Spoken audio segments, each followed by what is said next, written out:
Hello everybody and welcome back to Total War Warhammer 3. So, it's time for another big patch. Patch 4.0 has been released. Not today. This is happening almost a week after the patch has gone live. And you'll notice that with some of the mods I'm using, considering that some of them have been updated. But circumstances kind of made me have to wait until I acquired the DLC to be able to show you guys some of the content here. Obviously, one of the big things here that's been added is 3 new Legendary Lords, which you see on the menu screen there. Also a new Legendary Hero, which you can be able to have for the Tzeentch faction. I actually think it can also be with the the Chaos Warriors, or Warriors of Chaos faction. But, yeah, that's, it's like Ulrika for Kislev and the Empire. Yeah. The main draw here is obviously these 3 new lords. Also some changes to some of the factions and how some of them work. Like, the guy we're looking at today, Yuan over here. Master. He, of course, is obviously the new Legendary Lord for the Cathay faction, but Cathay has also gotten some changes when it comes to how they work as a faction.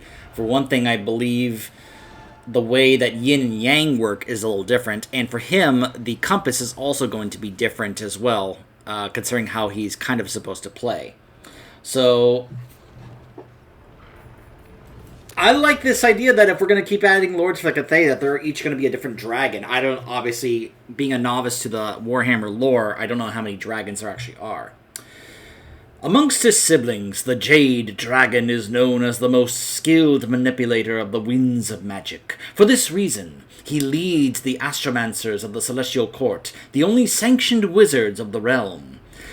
Some of his family may consider him a bureaucrat, given the diligent execution of his administrative duties, but his power runs far deeper and further than they could know.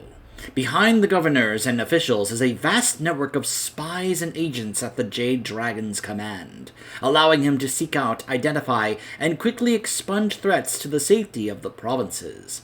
If others knew of his methods, they may be judged as harsh or extreme, but the harmony of the realm outweighs the desires of the individual, and an iron will is required to eliminate a sickness before it can fester and spread. So, also some new units have been added to some of the factions, including, of course, these factions as well. One of them being the Jade Lion. You know, it's like a jade statue, lion statue that's alive. There's also these new Onyx Crowmen. You can even see some of the units here. There's also a Jet Lion. There's even a... I forget if this is actually a mod. I have a number of mods. Ignore these down here. Ignore the extended roster. That's a mod. Funnily enough, in, I think, the previous version of the game, there were no... there was barely any artillery or war machine units for Cathay, and I think one of the mods I had added more because I like artillery in this game.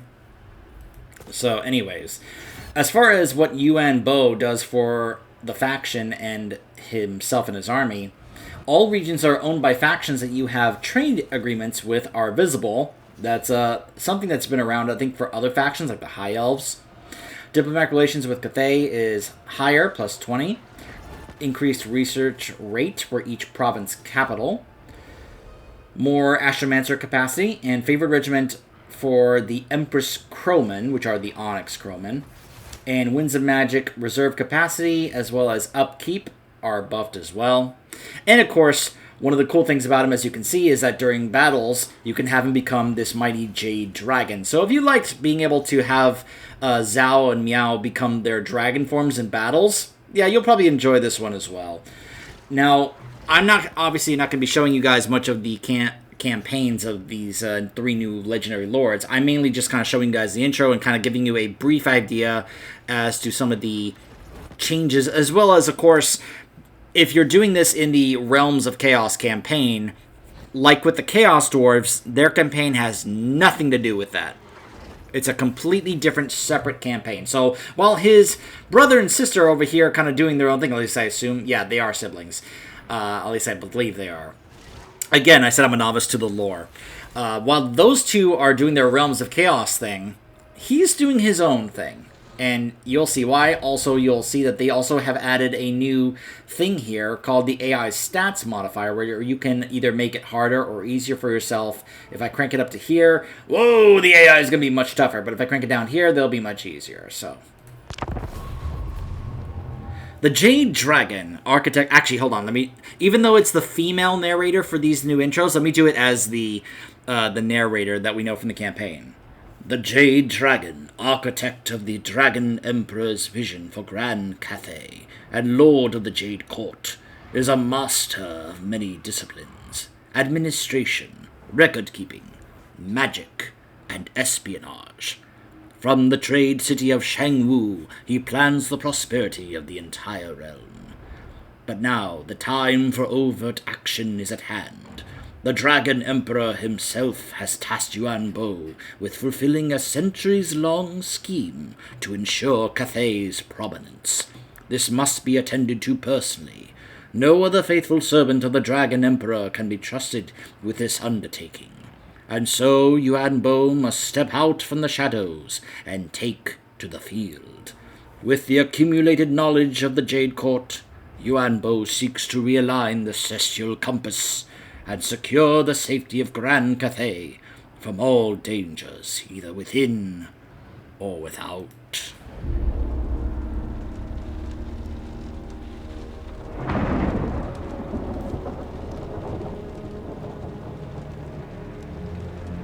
An ancient power stirs in the land of dragons, a force of jade and steel, deep in the heart of the central provinces. Wei Jin, the jewel in the crown of the Celestial Empire, home to the great Wu Xing compass. Watched over by its vigilant guardian, the Jade Dragon, master of the meteor winds. The architect of Grand Cathay's destiny. Yet as light turns to darkness, he schemes, commanding a vast network of unrelenting spies. No lies go undetected. No whispers go unheard. The dragon's eyes are everywhere.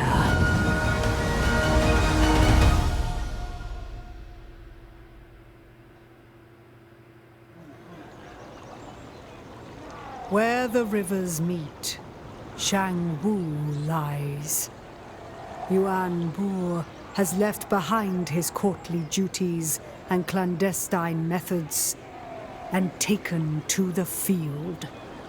A tide of greenskins has descended upon the riverlands like a flood, despoiling all in their wake. They are an intolerable presence that must be repelled to ensure the safety of the realm, lest the greenskin threat advance deeper inland. Once the incursion is resolved, loftier goals can be sought to ensure the dominance of Grand Cathay in perpetuity. But there is much to do, and little room for error. With the power of the Jade Court at his call, Yuan Bo sallies forth. I am the governor of the Jade Court. Harmony will be restored, no matter the cost. So, yeah, his starting position is actually over here on the side. So, like, remember how Meow is over here near the wall, and Zhao is over here, kind of in the middle area, in the desert. Well, Yuan Bo gets to start over here on the far side, where these Crush a Bolsi Git! Where the greenskins over here, you ever, like, when you were playing Zhao over here, like, you were like, man, these greenskins, like, have this whole area over here. That's annoying. Well, apparently that's who you're going to be, you're going to be focusing on as Yuan Bo at the beginning. So, the Jade Court. It is the Jade Dragon's duty to increase the Celestial Emperor's influence in the world by fully harnessing the power of the Wu Jing Compass. It's a powerful Cathayan artifact that can redirect the winds of magic, deflecting them towards key locations in Cathay for different benefits. Yuan Bo must activate 4 dormant directions unique to the Jade Court that point towards distant sites of great power. Constructing an astromantic relay at each site will empower the compass to greatly strengthen Cathay's dominion and bring Yuan Bo closer to campaign victory. As astromantic relays are constructed, the Jade Dragon must stay prepared for hostilities from those who seek to stop the redirection of the winds of magic. Successfully activating the 4 dormant directions will lead to the final incursion. So, in case you're curious, his campaign is, like I said, nothing to do with the Realms of Chaos. It's just construct the astromantic relays at these specific, locations. They are landmark buildings at Weijin, at the Tower of Ashair. I hope I'm going to mispronounce these things. I apologize. On the Dragonfang Mount, and empower the Broken Lands direction, and at Uzkulak, and empower the Basin direction of the compass. And then you can do the final battle. So in case you're wondering about the compass, it's here. It's a little different, obviously, as you can see. There's one for Great Bastion, Broken Lands, the Dragon Emperor's Wrath, the Nongchang Basin, and the Celestial Lake. Now, some of these are going to be a little familiar, but you'll also notice there are some new things here that were not there before, that were part of the other 2 ones. This is what I was referring to, whereas the compass functions differently now compared to how it did with the other Dragon Lords. Like, when I was testing this out before I recorded this, I was testing out this one here, which was, I believe, this one right here.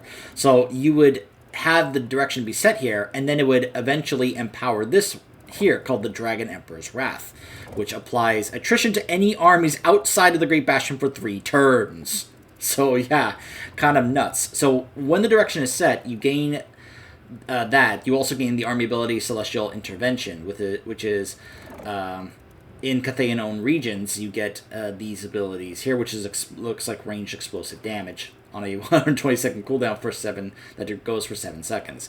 And so there's different ones here that you can be able to do, like once you have these unlocked, to be able to do these, which give you different benefits as well. So yeah, that's one of the main things you'll be doing here.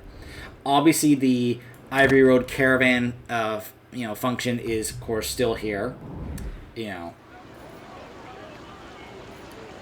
Also, it's not going to show here, because you'll notice up here also there's a couple different things here. Instead of yin and yang, it's resources. Steel is the active principle, the fire that fuels the heart of men and the hand that wields the blade. Steel tokens are used to perform associated matters of state actions, upon which they transfer into stone. So you start off with 2 steel tokens. One of each pending token will become available in 5 turns. Winning a battle will decrease this by 1 turn. Each time you declare a new fortress, city, or commercial district, you will gain an additional token up to 4. Stone is the passive principle, the careful cultivation of the self, the pen that signs away a life. They are used to perform the associated matters of state actions, upon which they transfer into steel. So yeah, there's also, I believe, now I don't think it shows here, but when you play the other 2 Cathay Lords, Yin and Yang is not necessarily a faction thing anymore, it's more of a province thing. So you can actually determine it like, okay, I want this province to focus on Yin, I want this province to focus on Yang, I want this province over here to be balanced between the 2. So it's different. It was one of the things that I thought was like, okay, I like the idea, but I don't know, like having to constantly to change how I build my armies or provinces based on the yin and yang system, I'm not entirely sure about that. Like right now, it's like you can see here, the province shows whether or not it's either balanced or not. So, and there's different bonuses if you focus on one or the other. Like Yang +6 will give you more research rate, reduce recruitment costs to armies in the province, recruitment rank, local recruitment capacity. But now if you do high yin, construction time for buildings is reduced, more growth, less construction costs for buildings, and more control. So there's a different, like, okay, if you want to focus on one or the other for different benefits, you can go ahead and do that as well. Or you can stick with Harmony, which is more campaign movement range for your armies in that province, less upkeep, and more income from your buildings. So I like that there's like different like bonuses, like as opposed to if you were focusing on one or the other, you'd get negative bonuses. Whereas now it's like, okay, you can go ahead and pick which one you want depending on what bonuses you're wanting. And I like that. I really do. So you'll notice here he starts off with just some Jade Warriors, some Long Spearmen, Archers, Great Longma Riders, Flying Cavalry, Flying Melee Infantry, the Crowmen, and of course the Jade Lion. So you'll probably also like, well, what about him? Well, he is, I believe, a melee. Well, he's a legendary lord, but hold on a second. Usually it shows it here. Eye of the Emperor. Yeah, so he's actually a wizard. So he's a spellcaster and he's armored, but he's also a melee expert. He has Harmony Amplifier plus 100%. So if you are in Harmony, he doubles the effects of that, which is kind of nuts. But yeah, he's a spellcaster who can also be able to fight in melee. He's armored up as well, so he's a pretty good all-around from what I can tell. He has a couple of quests, the Armor of the Dragon's Gaze and the Dragon's Fang, which is his weapon, which has buffs base weapon damage, armor-piercing weapon damage, and melee attack. And the armor gives him, immune to psychology, as well as more leadership and more damage resistance.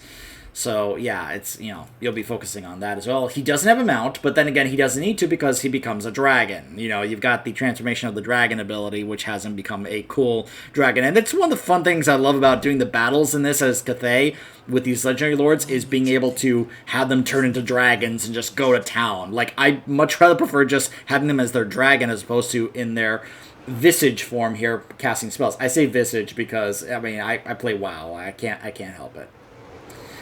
But, yeah, that is pretty much the main gist of what is going on with this guy in his campaign. Here are the matters of state. This is kind of this is what I was talking about, the diplomatic thing here, the available actions that you have here, which shows here you can either do steel actions or stone actions, which is like, well, you could either levy the provinces, which is that an army belonging to you or an ally, you can have them instantly complete a turn of ongoing recruitment. Or you could have your next hero action be guaranteed success.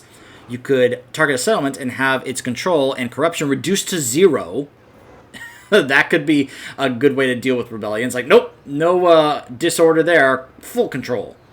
Or you can have them instantly complete any ongoing construction. And the more of these tokens you have, the more things you get, like a faction's army having their movements ranges restored. So you can have an entire army move their entire amount of movement range and then use this and have them just keep going. And then there are balance actions if you want to use both tokens, such as units counts as both yin and yang for activating battle harmony, or having them choose between a set of powerful permanent bonuses to your factions. Only one bonus can be activated at a time. So yeah, so there's some various different diplomatic choices that you can make here, depending on the amount of stone and steel tokens you have. So it's a cool little new mechanic, and some of these changes I believe have also been applied to the other two legendary lords. It's not just a Yuan bow exclusive thing. So yeah, it's and yes, take some of the other stuff here, like seeing all these slots open. That's a mod. Ignore that. That's not a new thing. Like, I have a number of mods already set up. So, because I like to play this game with mods. So that's Yuan Bo, his intro, and kind of the basic gist and idea about his campaign. So we will be taking a look at another of the new Legendary Lords when we return. Stay tuned.